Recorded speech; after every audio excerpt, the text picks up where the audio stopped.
Are you, like many, live your life from Friday night to Monday morning and dread the rest of the week? I used to be like that too.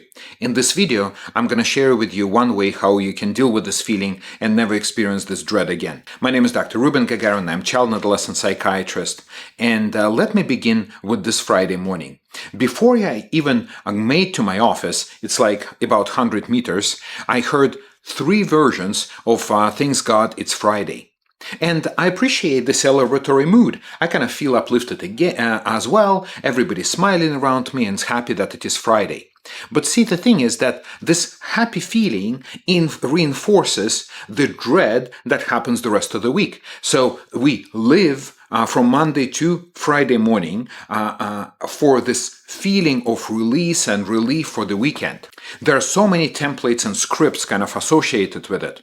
One of the most powerful one is that we have to do something special for the weekend because we deserve it throughout our hard work for the week. And the harder we worked, the more miserable we were from Monday to Thursday, then the more we deserve to celebrate our weekends. And that celebration often means something different from work, like engaging in some sort of escapism, like drinking and doing all sorts of stuff that we normally don't do. And that separation between work and rest actually reinforces the whole script of us being miserable 5 days out of the week.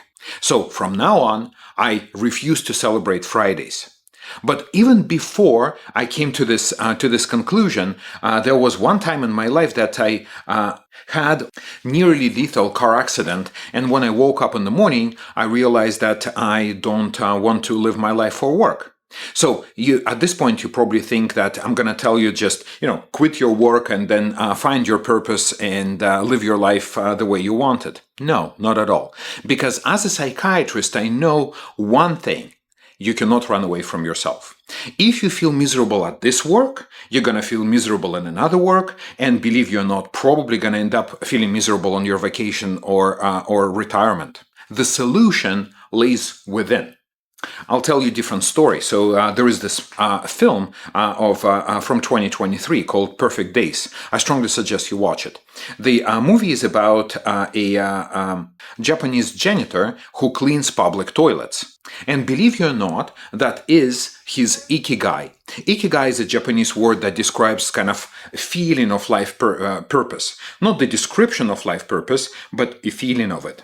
And one may say, what could be potentially a purpose of cleaning toilets? So this is the way how it works. Let's say if I wake up in the morning and I go to clean public washrooms, and I tell myself that is so unfair, people go and then they kind of create all this mess, and why am I supposed to clean after them? So that would make me feel miserable, and it does not add to my sense of ikigai or my life purpose.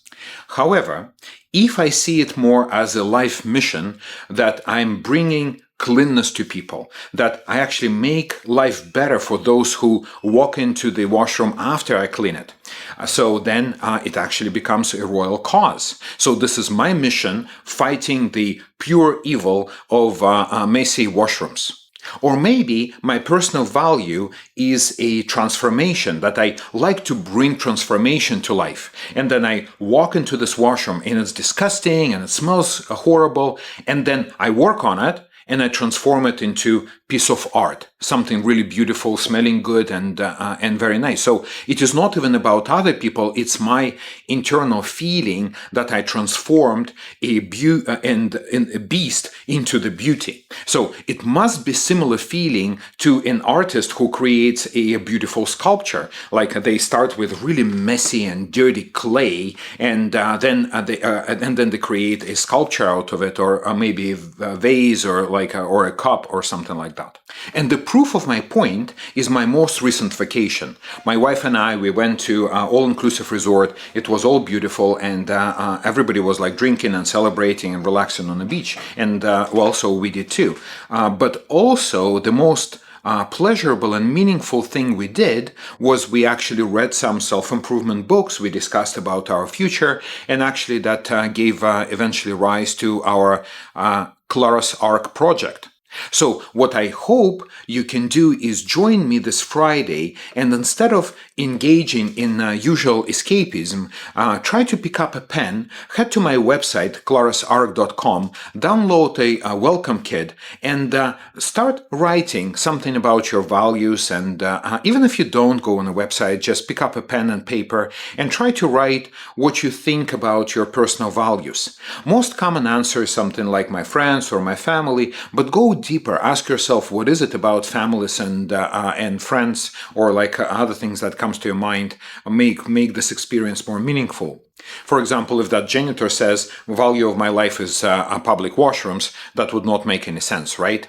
So, but if he writes about this transformation and beauty and compassion and making other people's lives better, then that what becomes a real driver, a real personal value.